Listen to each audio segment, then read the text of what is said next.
اعوذ باللہ من الشیطان الرجیم بسم اللہ الرحمن الرحیم وبہ نستعین وہو خیر ناصر و معین۔ لاکھوں کروڑوں درود و سلام ہو سید الانبیاء رحمۃ للعالمین خاتم النبیین محمد مصطفیٰ صلی اللہ علیہ وآلہ وسلم پر، ان کے آل پاک پر، اصحاب منتجمین پر۔ ناظرین کرام، پروگرام نذران عقیدت میں آپ کا میزبان ڈاکٹر سید مظفر حسین رضوی آپ کی خدمت میں حاضر ہے۔ میری جانب سے آپ تمام محترم ناظرین کی خدمت میں السلام علیکم ورحمۃ اللہ وبرکاتہ۔ ناظرین کرام، ماہ رجب المرجب کی فیوزات و برکتیں جاری ہیں، اور ایسے میں خانوادہ اہل بیت علیہم السلام میں ایک ایسی عظیم ہستی کی ولادت ہوتی ہے کہ جو کردار میں، گفتار میں، رفتار میں، شجاعت میں، سخاوت میں رسول اکرم صلی اللہ علیہ وآلہ وسلم کے حقیقی جانشینی رکھتے ہیں۔ اور آپ علیہ السلام اس وقت امام علیہ السلام کے گھر میں تشریف لائے کہ جب یہ لوگ جس طرح رسول خدا کو طعنہ دے رہے تھے کہ آپ ابتر ہیں، آپ کی کوئی اولاد نہیں ہے، اسی طرح امام رضا علیہ السلام کو بھی لوگ اس طرح کی باتیں کرنے لگے کہ اب ان کی کوئی اولاد نہیں ہے، یہ دنیا سے رخصت ہو جائیں گے تو ان کی نسل ختم ہو جائے گی اور یہ جو امامت کا سلسلہ یہ بھی ختم ہو جائے گا۔ لیکن اللہ رب العزت نے اپنے اس امامت کے سلسلے کو جاری رکھنا تھا، تو امام رضا علیہ السلام کے گھر میں حضرت امام محمد تقی علیہ السلام کی ولادت باسعادت ہوتی ہے۔ اس پر نور موقع پر میں تمام ناظرین کی خدمت میں اپنی جانب سے اور سچ ٹی وی کی جانب سے بہت بہت مبارکباد پیش کروں گا۔ امام علیہ السلام کی ولادت باسعادت اور آپ کی سیرت پاک پر تذکرے کے لیے ہم نے اسٹوڈیو میں ممتاز علماء کرام کو مدعو کیا ہے، ان کا مختصر تعارف آپ کے سامنے پیش کر رہا ہوں۔ ہمارے ساتھ تشریف فرما ہے dean faculty of Islamic studies professor doctor Zahid Ali Zahidi صاحب۔ السلام علیکم ورحمۃ اللہ وبرکاتہ۔ وعلیکم السلام ورحمۃ اللہ۔ پروگرام میں خوش آمدید کہوں گا۔ اور ہمارے ساتھ دوسرے مہمان ممتاز عالم دین مفتی اقبال نقشبندی صاحب۔ السلام علیکم ورحمۃ اللہ وبرکاتہ۔ ہمارے ساتھ تیسرے مہمان مشہور معروف منقبت خاں نوحہ خاں جناب عارف مہتاب صاحب۔ السلام علیکم ورحمۃ اللہ وبرکاتہ۔ خوش آمدید کہوں گا پروگرام میں۔ سلسلے گفتگو کا باقاعدہ آغاز ڈاکٹر صاحب آپ سے کرنا چاہوں گا۔ امام علیہ السلام کی ولادت باسعادت ہوتی ہے، اور جس خانوادے میں ولادت ہوتی ہے ان کا طریقہ، ان کا انداز خوشی منانے کا، اور آج ہم جب اس زمانے میں دیکھتے ہیں کہ جہاں اللہ کے ماننے والے، رسول کے ماننے والے مسلمان خود اپنے گھرانوں میں جب کوئی خوشی کا موقع ہوتا ہے تو وہ خوشی منانے کا انداز اب آہستہ آہستہ وہ غیر اسلامی ہوتا جا رہا ہے۔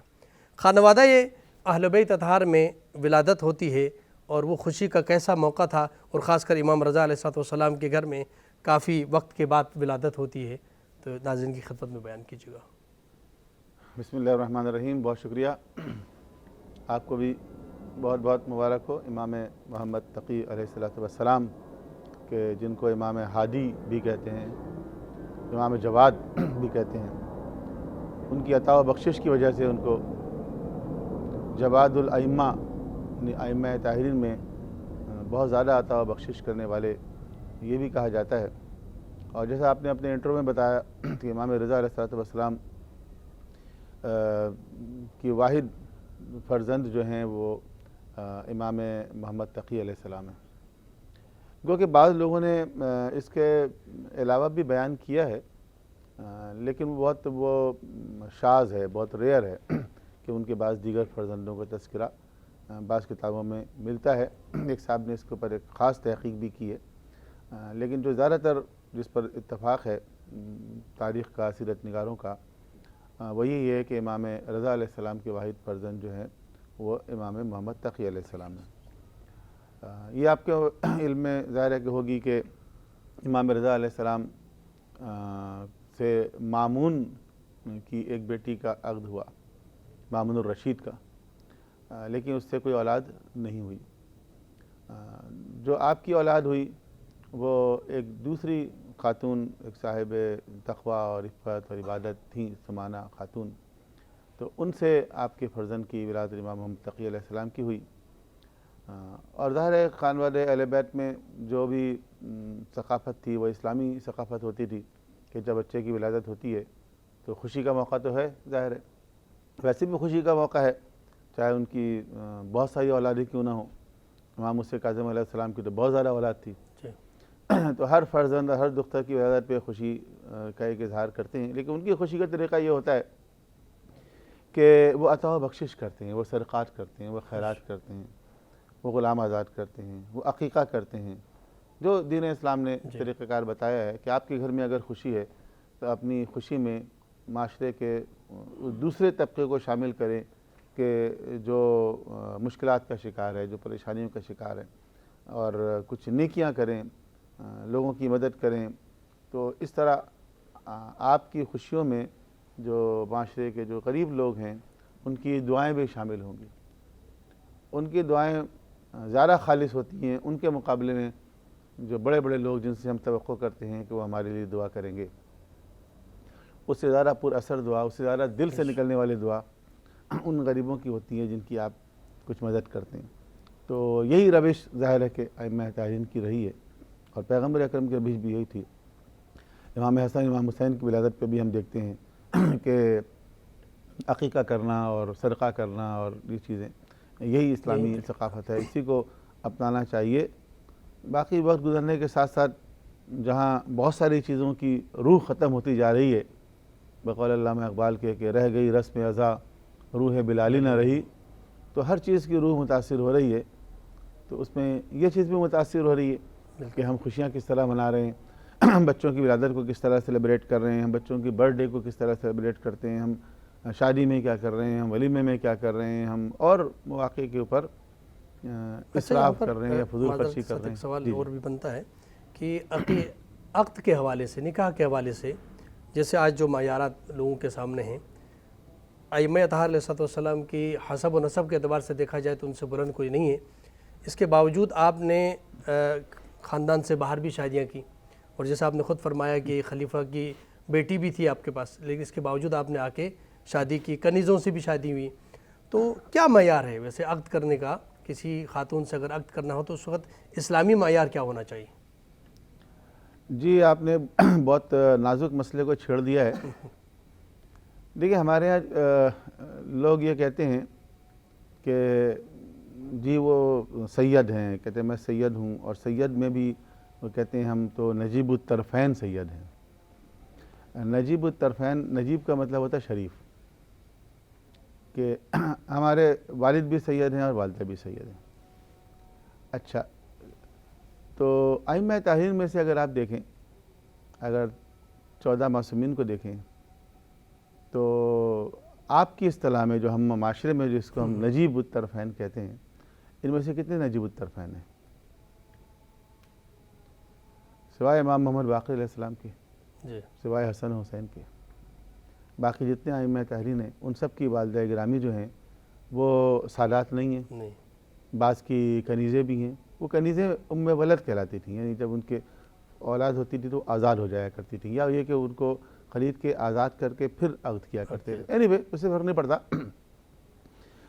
جس وقت حضرت زید شہید کو حشام ابن عبد الملک نے ایک برا سا لفظ کہا، طعنہ دیا کہ آپ تو کنیز زیادہ ہیں اور آپ کے ذہن میں جو ہے وہ خلافت سمائی ہوئی ہے، اس طرح طنز کیا نا اس نے، تو حضرت زید شہید نے بڑا تاریخی جواب دیا۔ انہوں نے کہا کہ کنیز زیادہ ہونا کوئی عیب کی بات ہے؟ پھر فرمایا کہ حضرت ابراہیم علیہ السلام سے جو ذریت چلی، سارے انبیاء جو ہے ابراہیم علیہ السلام سے آئے ظاہر ہے، تو ایک راستہ نکلا وہ جو حضرت اسحاق علیہ السلام سے ہے، بنی اسرائیل والا، اور ایک حضرت اسماعیل علیہ السلام سے نکلا جس میں پیغمبر ختم مرتبت صلی اللہ علیہ وآلہ وسلم ہے۔ تو حضرت اسماعیل علیہ السلام کی والدہ حضرت ہاجرہ جو تھیں وہ کنیز تھیں، تو اللہ نے اپنے آخری نبی کو، خاتم المرسلین کو، سید الانبیاء کو، امام الانبیاء کو جس نسل میں بھیجا، تو ان کی جدہ جو تھیں وہ بھی کنیز تھیں۔ تو نجیب کا مطلب ہے شریف، ان سے زیادہ شرافت والا نسب کس کا ہو سکتا ہے؟ تو یہ بڑی غلط فہمیاں ہیں۔ آپ نے صحیح کہا کہ امام محمد تقی علیہ السلام کی جو والدہ گرامی تھی تو ان کے بارے میں بھی کنیز ہے، امام زمانہ کی جو والدہ گرامی ہیں ان کے بارے میں بھی ہے، اور بہت سارے معصومین علیہ السلام کی. تو یہ معیار یہ نہیں بالکل صحیح نہیں ہے کہ حضرت علی علیہ السلام کا ایک جملہ ہے نہج البلاغہ میں، بس وہ سمجھ لیں حرف آخر ہے کہ آپ نے فرما دیا ہے کہ جس کو اس کا عمل پیچھے کر دے اس کو اس کا حسب و نسب آگے نہیں بڑھا سکتا. سبحان اللہ، سبحان اللہ، بہت زبردست. تو بس بات ہی ختم ہو جاتی. بہت خوبصورت بات ہے. میں گزارش کروں گا عارف مہتاب صاحب سے کہ امام تقی علیہ السلام کا تذکرہ ہو رہا ہے تو ہم ان کے جد کا اگر قصیدہ سنیں، نعت شریف اگر پیش کریں بارگاہ رسالت مآب میں. تیرے قدموں میں آنا میرا کام تھا، میری قسمت جگانا تیرا کام ہے، میری آنکھوں کو ہے دید کی آرزو، رخ سے پردہ ہٹانا تیرا کام ہے، میرے دل میں تیری یاد کا راج ہے، ذہن تیرے تصور کا محتاج ہے، میرے دل میں تیری یاد کا راج ہے، ذہن تیرے تصور کا محتاج ہے، ایک نگاہ کرم ہی میری لاج ہے، لاج میری نبھانا تیرا کام ہے، اور میرے دل کا سکون میرے دل کی صدا ہے، ظہوری ثنائے حبیب خدا، میرے دل کا سکون میرے دل کی صدا ہے، ظہوری ثنائے حبیب خدا، یہ صدائے عقیدت عباد صبا جا کے ان کو سنانا تیرا کام ہے. آخری مصرع تو شے آخرت ہے ثنا خان کا، ذکر کرتا رہے تیرے فیضان کا، تو شے آخرت ہے ثنا خان کا، ذکر کرتا رہے تیرے فیضان کا، نعت تیری سنانا میرا کام ہے، میری قسمت جگانا تیرا کام ہے، نعت تیری سنانا میرا کام ہے، میری قسمت جگانا تیرا کام ہے. ناظرین کرام، ایک بار پھر پروگرام نذرانہ عقیدت میں آپ کا خیر مقدم. گفتگو جاری ہے امام تقی علیہ السلام کی ولادت باسعادت کے عنوان سے، ان کی سیرت پر گفتگو جاری ہے، اور بریک سے پہلے امام علیہ السلام کی ولادت اور پھر اہل بیت کے گھرانے میں خوشی منانے کا جو انداز اور طریقہ ہے اس حوالے سے بات ہو رہی تھی۔ ڈاکٹر صاحب آپ کی خدمت میں سوال رکھنا چاہوں گا، چونکہ امام علیہ الصلوۃ والسلام نے بہت کم عمری میں امامت کے فرائض انجام دیے ہیں، اور چونکہ سوال ہو تو اس زمانے میں بھی سوال ہوا کہ بھئی اتنے کم عمری میں 7-8 سال کا یہ بچہ سمجھتے تھے، تو یہ کیسے امام ہو سکتا ہے؟ کیا فرماتے ہیں آپ؟ جی ایسا ہی ہے۔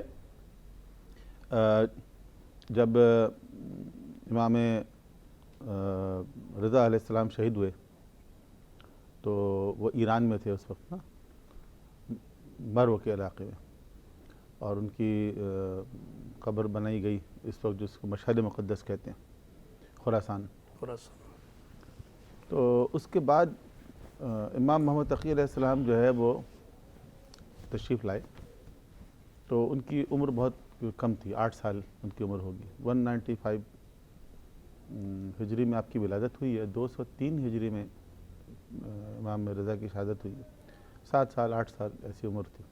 امام رضا کے فرزند امام محمد تقی علیہ السلام کو بلایا اپنے دربار میں اور ان کی غیر معمولی عزت و تکریم کی، یہ ظاہر کرنے کے لیے کہ بھئی ہمارا تو ان سے اچھا تعلق ہے۔ تو یحییٰ ابن حکسم کے جو قاضی القضات تھا، تو اس سے مامون نے کہا کہ اچھا تم سوال کرو ان سے کچھ۔ اچھا، ائمہ اہل بیت اپنے ہر مقام پہ جہاں پہ بھی وہ ہوتے تھے، اپنے علم کے ذریعے اپنی حیثیت کو منوایا کرتے تھے۔ لیکن باقی چیزیں ایسی ہیں نا کہ وہ بھی ظاہر ہے کہ ان کے لیے خاص ہے، ان کی عبادت ہے یا تقوی ہے یا پرہیزگاری ہے یا توبہ بخشش، یہ ساری چیزیں، لیکن اس کا اظہار نہیں کرتے تھے کہ مثلا ہم بہت بڑے سخی ہیں، ہم بہت عبادت کرنے والے ہیں، تو یہ بات کچھ اچھی نہیں سمجھی جائے گی۔ لیکن علمیت کا اظہار کرتے تھے، اس سے اندازہ ہوتا تھا سامنے والے کو۔ تو جب اس نے کہا تو یہ ابن حکسم نے جو ہے وہ ایک سوال کر لیا امام سے۔ اچھا، وہ سوال بھی ایسا تھا کہ جو حج سے متعلق تھا، اور حج کے مسائل ویسے مشکل ہوتے ہیں۔ اگر آپ سے کہا جائے ایک بچے سے سوال کریں، آپ اگر آپ کے سامنے 8 سال کا بچہ ہو اور آپ سے کوئی کہے کہ بھئی اس سے کوئی سوال کرے، دینی سوال مثلا، تو آپ کیا سوال کریں گے؟ روز نماز سے متعلق کریں گے، روزے سے متعلق کریں گے، آسان سوال کریں گے نا، یا حج سے متعلق کریں گے، یا نکاح و طلاق سے متعلق کریں گے؟ سوچنے کی بات ہے۔ لیکن اس نے جو ہے حج سے متعلق سوال کیا، اور حج میں بھی ایک پیچیدہ بحث جو تھی اس زمانے کی، آج کل تو نہیں ہے وہ بحث، کہ حالت احرام میں اگر کسی نے شکار کر لیا ہو تو اس کا حکم کیا ہے؟ ٹھیک، کیونکہ حالت احرام میں شکار جو ہے وہ حرام ہے۔ تو امام نے کہا کہ یہ سوال ہی انکمپلیٹ ہے، پہلے تو سوال کمپلیٹ کرو کہ اس نے جو شکار کیا دن میں کیا یا رات میں کیا، احرام جو تھا وہ حج کا تھا یا عمرے کا تھا، پرندہ چھوٹا تھا بڑا تھا، پرندے کا شکار کیا یا کسی اور چیز کا شکار کیا، پھر شکار کرنے والا جو ہے شرمندہ ہے یا مصر ہے، الگ الگ امام نے کوئی 14 مختلف آپشنز بیان کر دی۔ ان کے ایک سوال پہ کئی سوال انہیں کو کر دیے۔ تو اب آسان بات یہ ہوتی ہے کہ اچھا آپ خود ہی سارے آپشنز بتائیں اور سارے جوابات بتائیں، تو امام نے سارے آپشنز بھی بتائے، سارے جوابات بھی بتائے۔ سبحان اللہ۔ اچھا، اس کے بعد مامون نے کہا کہ بھئی ایسا ہے کہ اب ان کی باری ہے سوال کرنے کی۔ اچھا، یہ بہت امپورٹنٹ بات ہے کہ اگر آپ سے کوئی سوال کرتا ہے تو صرف جواب نہ دیں، آپ بھی سوالات کریں۔ جی، تو مامون نے کہا اب یہ کریں گے سوال۔ امام نے اس سے سوال کیا۔ اچھا، وہ سوال جو ہے وہ دیکھنے میں تو ایک پزل لگتا ہے، لیکن ایک قاضی جو ہوتا ہے اس کے سامنے سب سے زیادہ جو کیسز آتے ہیں وہ آئلی قوانین کے آتے ہیں، نکاح و طلاق وغیرہ کے۔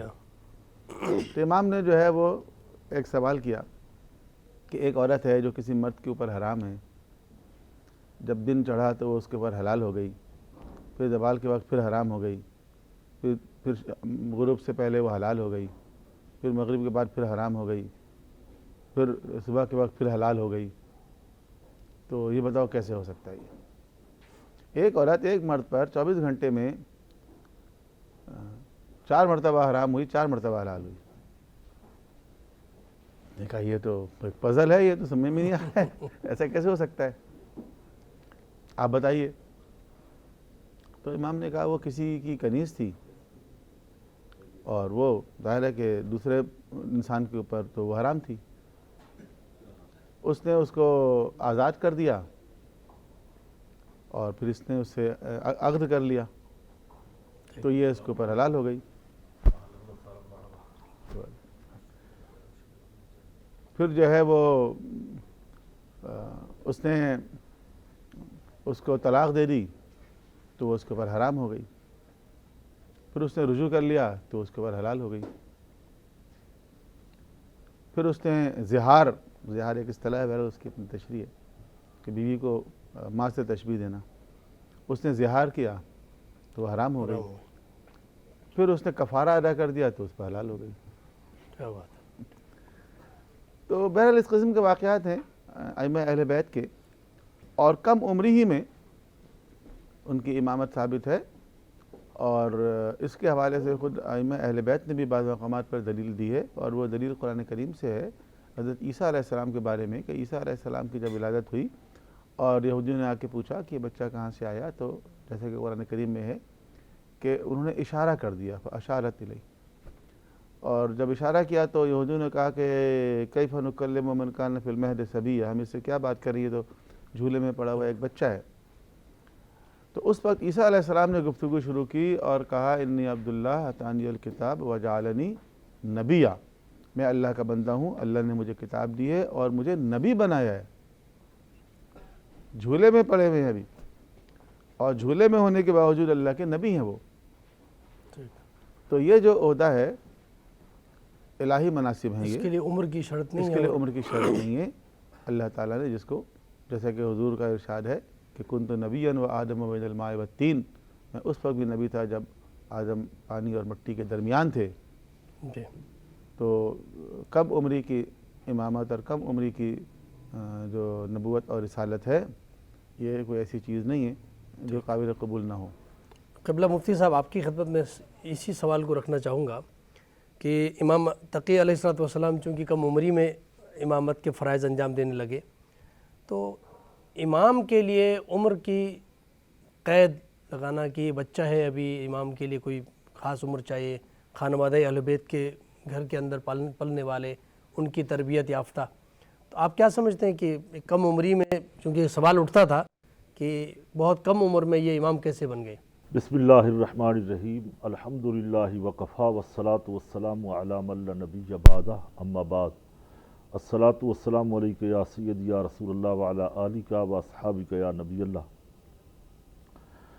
شکریہ جناب، بڑا اہم سوال اور آج کا اہم موضوع ہے.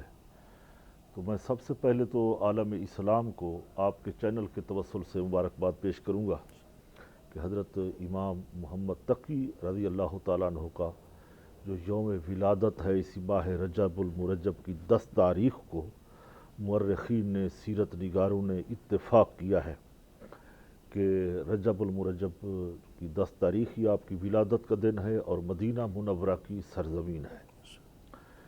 تو یقیناً ہماری ایک عقیدت ہے، پیار ہے مدینہ پاک سے کہ رسول اللہ صلی اللہ علیہ وسلم کے حوالے سے کہ اللہ کے آخری نبی کی وہ ہجرت گاہ بھی ہے، نبی کریم صلی اللہ علیہ وسلم کا روضہ پاک قبر انور بھی وہاں ہے، جو اللہ تعالیٰ کے عرش اعظم سے بھی وہ جگہ افضل ہے جہاں اللہ کے آخری نبی آرام فرما رہے ہیں. تو حضرت امام محمد تقی، نام تو محمد ہی چلے آ رہے ہیں، جتنے اہل بیت کے ناموں کو ہم دیکھتے ہیں تو محمد ہی آتا ہے. اب انہی اہل بیت میں جو آخری امام آئے گا جس کو امام مہدی کہتے ہیں، ان کا نام بھی محمد ہی ہوگا. بے شک. تو اگر آج وقت نہیں ہے، اگر اسی محمد کے اوپر ہی کلام کر لیا جائے تو ساری کائنات یہی اس کے ارد گرد گھوم رہی ہے. بے شک. تو آپ تو ماشاءاللہ ہمیں یہ شرف بخشتے ہیں، بلاتے رہتے ہیں. یہ رمضانوں میں، دیگر پروگراموں میں سچ ٹی وی کے بڑے بڑے پروگرام ہوتے ہیں. تو جہاں تک جناب کے اصل سوال کا تعلق ہے، یہ بڑا اہم سوال ہے. اس میں علماء فقہ جو ہیں وہ اختلاف کر سکتے ہیں کہ دیکھیں کہ امامت کے لیے امامت 2 طرح کی ہے. ایک وہ امامت جو نماز کی ہم امامت کہتے ہیں، شریعت مطہرہ نے نماز اس کے اوپر فرض کی ہے جو عاقل ہو، بالغ ہو. یعنی عموماً ہمارے ہاں اس معاشرے میں جو بچہ جوان ہوتا ہے وہ تقریباً 14 سال کی عمر میں حد بلوغت تک پہنچتا ہے، اس کے اوپر نماز فرض ہے۔ اب یہ جو آپ کا سوال جو میں سمجھ رہا ہوں وہ یہ امامت نہیں ہے، جی وہ اہل بیت کی امامت کا ذکر ہے، جی بالکل، وہ ہے عارفانہ سوال، اس کا جواب بھی عارفانہ ہوگا، کیا بات، یہ ہوگی معرفت کی بات۔ اس میں صوفیہ کرام فرماتے ہیں کہ یہ امامت ان کے لیے جائز ہے، یہ وہ امامت ہے جس کو ہم دستار بندی کہتے ہیں، یہ وہ امامت ہے جس کو ولایت کہتے ہیں، یہ وہ امامت ہے جو قرب خداوندی سے حاصل ہوتی ہے۔ 12 سال کی عمر میں تو وہ یتیم ہو رہے ہیں، تو یقیناً ضروری تھا کہ ان کا کوئی جانشین بناتے۔ آج بھی خانقاہوں کا آپ اگر نظام دیکھیں، خانقاہی نظام، صوفی ازم کو دیکھیں تو وہاں بھی یہی ہوتا ہے، جو بھی بزرگ فوت ہوتے ہیں تو ان کے پیچھے جو بھی ان کا سجادہ بنتا ہے، صاحبزادہ ہوتا ہے، وہاں عمر کو نہیں دیکھا جاتا، اس کو وہاں پہ گدی نشی بنا دیا جاتا ہے۔ مگر یہاں تو ایک امامت کا مسئلہ ہے، تو ضروری تھا کہ امام علی رضا رضی اللہ تعالی عنہ کے بعد ان کا جو صاحبزادہ ہو انہی کو جانشین بنایا جائے۔ تو پھر یہاں پہ علماء فرماتے عمر کی قید نہیں ہے، ہم عمر کی قید میں ان چیزوں میں کیوں اجھلتے رہیں گے، کیوں جھگڑا کریں گے؟ وہ ان کا حق ہے، وہ وراثتی حق ہے، ان کا بنیادی حق ہے، لہٰذا یہ حق انہی کا ہے اور ان کو ملا ہے۔ تو لہٰذا ہم سمجھتے ہیں کہ ولایت کی کوئی قید نہیں ہے عمر کے اوپر۔ اللہ تعالیٰ ولایت کا منصب، جس کو ہم مادرزاد ولی کہتے ہیں، مادرزاد ولی کون ہوتا ہے؟ جو ماں کے پیٹ میں ہو اسے ہم مادرزاد ولی کہتے ہیں، یعنی ماں کے پیٹ میں ہے، اللہ تعالیٰ نے اس کے سر پہ ولایت کا تاج رکھ دیا ہے، وہ پیدا ہوتا ہے۔ ہمارے ہاں یہ عام بات کی جاتی ہے، حضور غوث اعظم شیخ عبد القادر جیلانی پیدا ہوئے تو وہ قرآن کے 15 پاروں کے حافظ تھے، ان کی والدہ روزانہ قرآن پڑھتی تھی، تو لہذا وہ قرآن پاک پڑھے ہوئے تھے، حافظ قرآن تھے۔ تو صاف ظاہر ہے کہ جب ایک ولی اس کی ولایت کا ہم اقرار کرتے ہیں تو یہ بھی مان لیں یہاں پہ کوئی قید نہیں ہے، 13 سال 14 سال کی عمر ہے، 12 سال کی عمر ہے، 10 سال کی عمر ہے، کیونکہ امام جو ہے منصب امامت وہ رسول اللہ کے علم کے وارث ہیں، جی بالکل، وارث مصطفیٰ ہیں، جی اور جی آپ میں کے اسی علم کے طرف آ رہا وارث ہیں۔ ہوں، جی میں اسی طرف آ رہا ہوں۔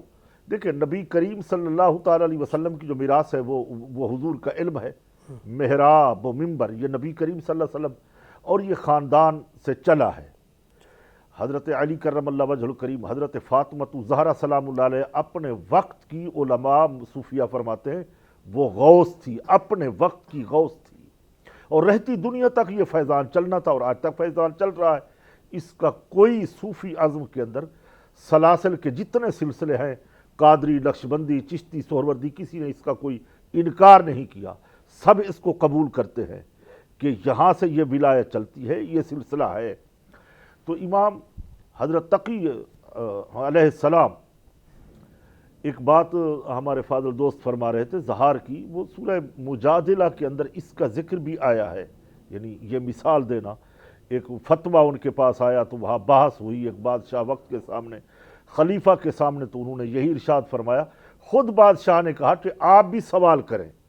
اب وہاں تو کہتے ہیں جناب وہ عمر چھوٹی ہو، یہاں اللہ رب العزت اتنے علوم کے خزانے عطا فرما رہا ہے، اور یہ ان کی میراث نسل در نسل وہ چلی آ رہی ہے۔ ہم جب امام جعفر صادق کا علوم کو دیکھتے ہیں، جس کے بارے میں امام اعظم ابو حنیفہ فرماتے ہیں کہ میں اگر کچھ عرصہ امام جعفر صادق کی بارگاہ میں ابو حنیفہ نہ رہتا تو وہ ہلاک ہو جاتا۔ تو یہ کیا ہے؟ یہی ایمان کی حفاظت کا علم تو ہے جو بزرگوں کے سینے سے ملتا ہے، یعنی یہ وہ علم ہوتا ہے جو سینہ بسینہ یہ آگے پھیلتا ہے، چلتا ہے۔ بے شک۔ اب یہی وجہ تھی، تو یہ مسئلہ جب وہاں پہ وہ خلیفہ وقت نے پوچھا تو پھر امام نے سوال کیا، کہا کہ وہ ایسا ہی ہے، تو یعنی اپنی بیوی کو اپنی ماں جیسا کہہ دینا تو یہاں پہ کفارہ واجب ہو جاتا ہے، وہ ایک وقت کے لیے حرام ہوتی ہے، پھر جب کفارہ ادا کریں گے تو وہ حلال ہوتی ہے۔ تو یہ فقہ جو ہے اس فہم دین کا نام ہے، اللہ تعالیٰ کی طرف سے یہ عطا ہوتی ہے، ادراک ہوتا ہے، یہ کسی ملا مولوی کے پڑھانے سے یا پڑھنے سے یا صرف نحو یا ضربہ یہ یضربوں سے یہ چیزیں نہیں آتی، سبحان اللہ۔ بلکہ یہ وہاں یہ عطیہ خداوندی ہے جو نبی کریم صلی اللہ تعالی علیہ وسلم سے چلا ہے۔ حضرت علی کرم اللہ وجہ الکریم یک کے بعد دیگر نسل در نسل چلتا ہوا ان ائمہ اہل بیت کے اندر منتقل ہوتا رہا، اور انہوں نے وہاں پہ یہ علم کے دریا بہائے ہیں، وہاں پہ وہ جو موتی آگے آئے ہیں تو وہ ہم تک ان کتابوں کی صورتوں میں پہنچے ہیں، علماء حق کے ذریعے ہم تک پہنچتے ہیں۔ تو میں سمجھتا ہوں کہ اس میں کوئی اختلاف ہونا بھی نہیں چاہیے۔ عمر کے لحاظ سے کم از کم اہل بیت پیغمبر جو ہیں ان کے لیے جو الفاظوں کا چناؤ ہے وہ احترام بھی ہونا چاہیے، ان میں ادب بھی ہونا چاہیے، اور خیر کے جملے کہنے چاہیے کہ نہیں اگر ان کو امام بنایا گیا ہے تو حق ہیں سب۔ حضرت امام جلال الدین سیوطی نے اس کے اوپر کتابیں لکھی ہیں اور امام ہی کہہ کر مخاطب کیا ہے۔ باقیوں کے تو وہ اپنے مسائل ہیں، وہ اپنے نظریات ہیں، اپنے عقائد کی طرف وہ جاتے ہیں، مگر ہمارے بزرگوں نے اسلاف نے یہ باتیں واضح لکھ دی ہیں کہ جتنی اہل بیت کے ائمہ حضرات ہیں وہ سب کے سب قابل تعظیم ہیں، سب کے سب قابل عزت ہیں، ان کا نام احترام، اور سب کو اعتراف ہے ان کے علم کے اوپر، ان کی کرامات کے اوپر، ان کے کشف کے اوپر کسی نے کوئی انکار نہیں کیا۔ بے شک۔ اچھا، یہاں پر مختصر سا بریک کا وقت ہوا چاہتا ہے، ناظرین کرام مختصر سا بریک لیتے ہیں، بریک کے بعد آپ کی خدمت میں حاضر ہوتے ہیں، ہمارے ساتھ رہیے گا۔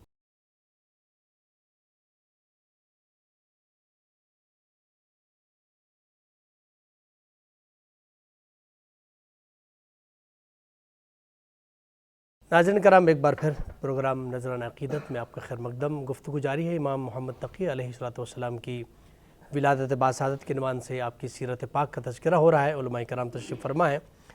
میں ڈاکٹر صاحب کی خدمت میں سوال رکھنا چاہوں گا، ائمہ اطہار علیہ السلام جس طرح انبیاء علیہ السلام کو دین اسلام کی ترویج و تبلیغ میں رکاوٹیں پیش آئی، طرح طرح کی اذیتوں کو سہنا پڑا، اسی طرح بعد الرسول صلی اللہ علیہ وسلم ائمہ اطہار علیہ السلام کو بھی اس دین مبین کی ترویج و تبلیغ کے حوالے سے بہت ساری رکاوٹوں کا سامنا کرنا پڑا، یہاں تک کہ کربلا کی سرزمین سب کے سامنے ہے کہ سید الشہداء علیہ السلام کو اسی دین و اسلام کی ترویج و تبلیغ میں اپنا سر جو ہے وہ خدا کی بارگاہ میں پیش کیا، اپنے خانوادے کی قربانی پیش کی۔ امام محمد تقی علیہ السلام کے زمانے میں بھی یقیناً مشکلات اور رکاوٹیں بہت زیادہ تھیں، اس کے باوجود چونکہ زمانے کے امام ہیں، جانشین مصطفیٰ ہے، کس طرح دین مصطفیٰ کو لوگوں تک پہنچایا؟ جی یہ بہت اہم بات ہے، اور تاریخ شاہد ہے کہ جس طرح اللہ کے رسول کو اذیت دی گئی اور آپ نے فرمایا کہ جس قدر مجھے ستایا گیا کسی نبی کو نہیں ستایا گیا، اسی طرح حضور کی آل کو بھی جس طرح ستایا گیا، یہاں تک کہ ائمہ اہل بیت میں سے ہر ایک شہید ہے، یا وہ زہر سے شہید کیے گئے یا وہ تلوار سے شہید کیے گئے۔ اور تبلیغ دین تو ایک دوسرا مرحلہ ہے، معاشرے نے تو ان کو زندہ بھی نہیں رہنے دیا، یعنی ائمہ طاہرین میں سب سے کم عمر جو ہے وہ امام محمد تقی علیہ السلام کی ہے کہ 25 سال کی عمر میں ان کی شہادت باقی زہر سے ہوئی۔ امام حسن عسکری علیہ السلام کی شہادت 28 سال کی عمر میں ہوئی۔ تو آپ یہ دیکھیے کہ 25 سال کی عمر کیا ہوتی ہے، 28 سال کی عمر کیا ہوتی ہے۔ تو امت نے ان کو اس دنیا میں رہنے بھی نہیں دیا، لیکن اس کے باوجود جیسے بھی مواقع میسر آئے ان کو اس طرح کے مواقع میسر نہیں تھے جس طرح آج مثلا ہمیں اور آپ کو حاصل ہے کہ ہم آزادی کے ساتھ ہر بات کر سکتے ہیں، تقریر کر سکتے ہیں، ٹی وی پہ بیان دے سکتے ہیں، لیکچر دے سکتے ہیں۔ نہیں، جو ظالم حکمران تھے وہ یا تو ان کو قید میں رکھتے تھے یا ان کو سخت نگرانی میں رکھتے تھے۔ کچھ تو قید میں رہے، امام موسیٰ کاظم علیہ السلام 14 سال قید میں رہے اور قید خانے ہی میں شہید ہو گئے، اور جو قید میں نہیں بھی رہے تو وہ سخت نگرانی میں رہتے تھے۔ امام رضا علیہ السلام تو ولی عہد تھے، تو ولی عہد ہی اپنی جگہ، لیکن ایک نگرانی ہوتی تھی، یا انہی کے فرزند امام تقی علیہ السلام ہیں تو ان کی بھی نگرانی ہوتی تھی، اور یہ حکمران جو ہے بعض اوقات ان سے اس لیے بھی رشتہ داریاں قائم کرتے تھے تاکہ اپنے قریب رہ سکیں، تو سخت حالات ہوتے تھے۔ اس کے باوجود آپ دیکھیں کہ جیسا حضرت فرما رہے تھے نا کہ ان کی باتیں، ان کا علم، ان کے واقعات، ان کے کرامات، یہ سب چیزیں کتابوں کے اندر آئیں، ہم تک پہنچی، آج 1400 سال بعد بھی یہ چیزیں کتابوں میں موجود ہیں اس کا مطلب یہ ہے کہ انہوں نے تمام نامساعد حالات کے باوجود اس چیز کا اہتمام کیا کہ ان کے پاس جو علم ہے، جو سینہ بسینہ منتقل ہوا ہے اللہ کے رسول کا علم، تو وہ امت تک پہنچے کسی طرح۔ انہوں نے اپنے شاگرد تیار کیے، جی، ان شاگردوں نے کتابیں لکھی۔ دیکھیے بنو امیہ تو امام حسین کی قاتل تھی، لیکن بنو عباس جو تھے وہ تو ہاشمی تھے، وہ تو اپنے آپ کو ابن عم کہا کرتے تھے کہ ہم تو پیغمبر اکرم کے چچا زاد ہیں، اور ہم یہ جو اہل بیت ہیں ان کی بھی چچا زاد ہیں۔ تو وہ ہاشمی بھی تھے، وہ چچا زاد بھی تھے، لیکن اس کے باوجود بھی ائمہ اہل بیت پر نگرانی، ظلم، ان چیزوں میں ہم دیکھتے ہیں کہ وہ پیچھے نہیں ہیں۔ تو ان تمام حالات کے باوجود ائمہ اہل بیت نے تبلیغ کا کام کیا، ایسے شاگرد تیار کیے کہ جن کو اپنا علم انہوں نے منتقل کیا، انہوں نے کتابیں لکھیں اور وہ چیزیں ہم تک پہنچیں۔ ٹھیک، مفتی صاحب آپ کی خدمت میں سوال اسی حوالے سے رکھوں گا کہ کیا ایسی بات ہے کہ فرزند رسول ہیں، رسول اللہ کی ذریت میں سے ہیں، علم کے وارث ہیں، کمالات رکھتے ہیں، تقویٰ ہو، شجاعت ہو، حلم ہو، بردباری، تمام تر فضیلتیں ان کے اندر موجود ہیں، اور نہ وہ کسی کو نقصان پہنچانے والے ہیں، دین مصطفیٰ کی ترویج کرنا چاہتے ہیں، اس حقیقی چہرے کو دنیا کے سامنے پیش کرنا چاہتے ہیں، وقت کے جو ظالم حکمران ہیں وہ کیوں ان کے مخالف بن جاتے ہیں؟ زیدی صاحب اللہ آپ کو برکت عطا فرمائے۔ بڑا آسان ہے میرے لیے سمجھانا بھی اور سمجھنا بھی۔ جب میں پیغمبر خدا صلی اللہ علیہ وسلم کے اسوہ حسنہ کو دیکھتا ہوں، حضور کی سیرت کو دیکھتا ہوں، تو اللہ کے رسول کیا پیغام دے رہے تھے؟ وہ یہی کہہ رہے تھے انی رسول اللہ، میں تم سب کے لیے رسول بنا کر بھیجا گیا ہوں، آؤ میری زندگی کو دیکھو، سچ بولو، گناہوں سے بچو اور جنت میں چلے جاؤ، تمہیں جہنم سے بچانے آیا ہوں۔ جو مصنوعی خدا کے تم پجاری ہو، 360 خداؤں کو مانتے ہو، ان کو چھوڑو، ایک خدا ہی دیتا ہوں جو وحدہ لا شریک ہے، ازلی ہے، ابدی ہے، حی و قیوم ہے، نحن اقرب الیہ من حبل الورید ہے، آؤ میرے قریب آؤ، میں تمہیں خدا تک پہنچاتا ہوں۔ قوم دشمن بن گئی۔ تو یہ تبلیغ کے اندر تو رکاوٹیں آتی ہیں، پیغمبروں کے آگے رکاوٹیں آئی ہیں۔ حضرت موسیٰ علیہ السلام کے آپ حال پڑھیں، ان کے مقابلے میں فرعون کو کھڑا کر دیا، 400 سال عمر پائی فرعون نے۔ 400 سال عمر پانے کے بعد کتنی رکاوٹیں آئی، کتنے معاملات ہوئے۔ اسی طرح نمرود کو دیکھ لیں، پیغمبر کو آگ کے اندر ڈال دیا گیا۔ تو جہاں ہم دین کا کام دیکھیں گے، قرآن واضح فرماتے کل جاء الحق وزہق الباطل ان الباطل کان زہوقا۔ تو یہ جو بیچ میں واو ہے، صاحب وہاں تو چونکہ رسول خدا تو مشرکین مکہ سے بات کر رہے تھے، تو وہ تو بالکل مشرک تھے، ایمان نہیں تھا۔ یہی یہاں سارے مسلمان ہیں، یہی بات کلمہ گو مسلمان ہیں۔ میں عرض کرنا چاہتا ہوں، اپنوں کے اندر تبلیغ کرنا ہی بڑا مسئلہ ہوتا ہے، غیروں کو سمجھانا بڑا مسئلہ نہیں ہوتا۔ کہنے 90 لاکھ ہندو کو حضرت خواجہ غریب نواز نے کلمہ پڑھا دیا، بڑا کام کر کے 90 لاکھ مان لیتے ہیں، تاریخ ہے، پڑھا دیا، پڑھ گئے۔ تو ہم ایک مسجد میں 20 سال گزاریں تو صحیح معنی لوگوں کو نمازی نہیں بنا سکتے۔ ان سے نماز سنے، نماز نہیں آتی، ان سے قادہ کے مسائل پوچھے وہ نہیں آتے، ان سے زکوٰۃ کے مسائل پوچھے وہ نہیں آتے۔ تو دین کے کاموں میں زئی صاحب ہمیشہ رکاوٹیں ہوتی ہیں، اور اس کا یہ ہے کہ جو جتنی ہی تکلیفیں آئیں، رکاوٹیں، کام تو کرنا ہی ہے دین کا، اور دین کو ہی غالب آنا ہے۔ تو ائمہ اہل بیت سے جو حکمران طبقہ تھا وہ یوں خوف زدہ تھا، خفا تھا کہ ہمارا اقتدار نہ چلا جائے۔ ان کے لیے سب کچھ اقتدار تھا، یزید کے لیے سب کچھ اقتدار تھا، حضرت حسین کے لیے اقتدار کچھ نہیں تھا، ان کی منزل اقتدار تھی ہی نہیں نا، ان کی منزل تو رضا الہی تھی، اللہ کو راضی کرنا تھا، رسول اللہ کے دین کو بچانا تھا۔ اور وہ یزید جیت کر بھی اپنے آپ کو نہ بچا سکا، حضرت حسین بظاہر اپنا سر کٹوا کے بھی جیت گئے۔ تو کیا ہے آج یزید کہاں ہے، شمر کہاں ہے، نمرود کہاں ہے، ابن زیاد کہاں ہے؟ ان کی قبروں کے نام و نشان نہیں ملتے۔ اور ایک کربلا کے شہنشاہ کی قبر ہے، جاؤ جب بھی جاؤ، رات کو 12 بجے جاؤ تو رش لگا ہوا ہے، اللہ کے انوار کی بارش ہو رہی ہے۔ اگر رکاوٹیں آئی ہیں، تکلیفیں آئی ہیں، مصائب آئے ہیں، تو پھر قرآن کہتا ہے ان الذین قالوا ربنا اللہ ثم استقاموا تتنزل علیہم الملائکہ۔ اگر ثابت قدم کے ساتھ رہو گے تو ہم تمہارے اوپر ملائکہ نازل کریں گے. کیا بات ہے. تو جو ملائکہ فرشتے ان کے آباء و اجداد کے جھولے کو جھلاتے رہے، کیا بات. کیا ان کے قبروں کے اوپر وہ سلام نہیں پڑھیں گے، وہ زیارت کو نہیں آئیں گے؟ سبحان اللہ. تو میں سمجھتا ہوں یہ جو رکاوٹیں ہیں، تکلیفیں ہیں، مصائب ہیں، یہ بھی ان کی بلندی کے لیے ہوتے ہیں. مختصر سا بریک لیتے ہیں ناظرین کرام. بریک کے بعد آپ کی خدمت میں حاضر ہوتے ہیں، ہمارے ساتھ رہیے گا.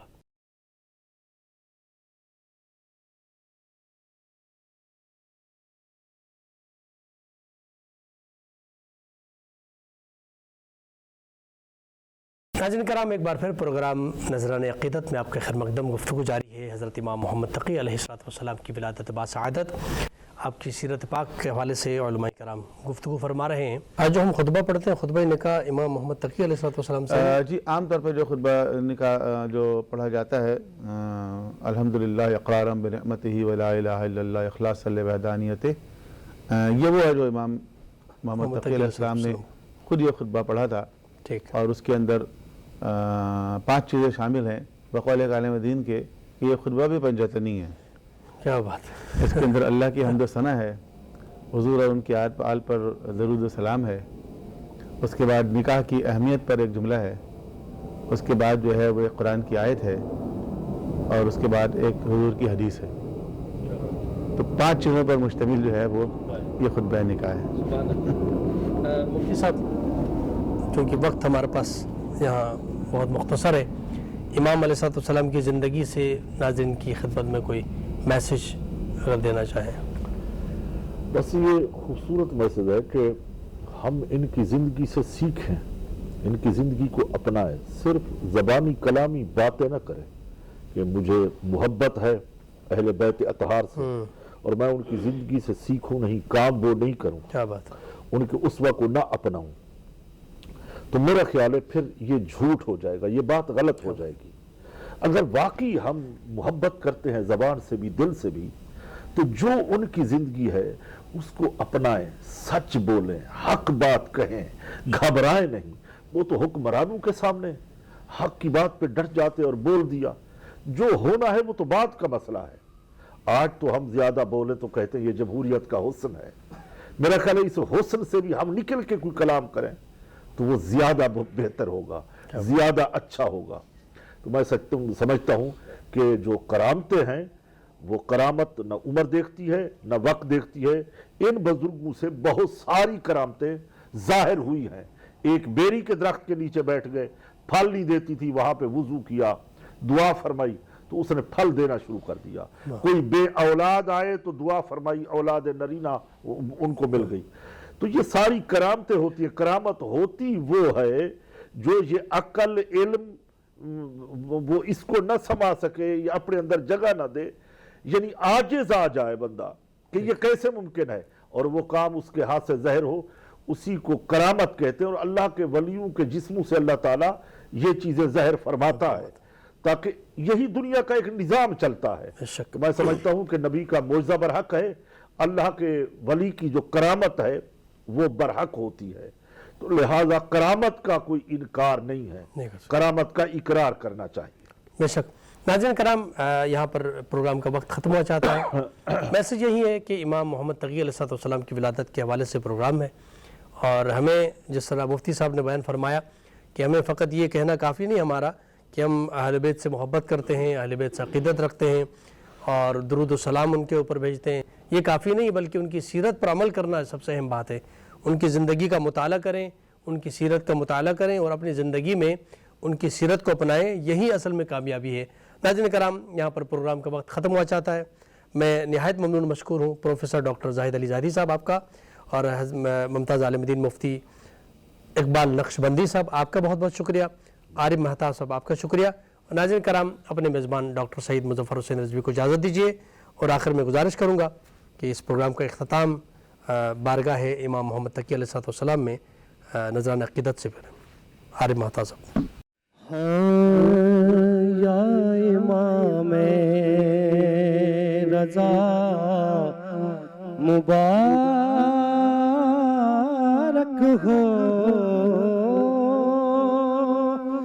یا امام رضا مبارک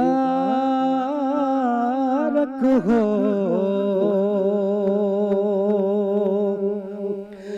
یا امام رضا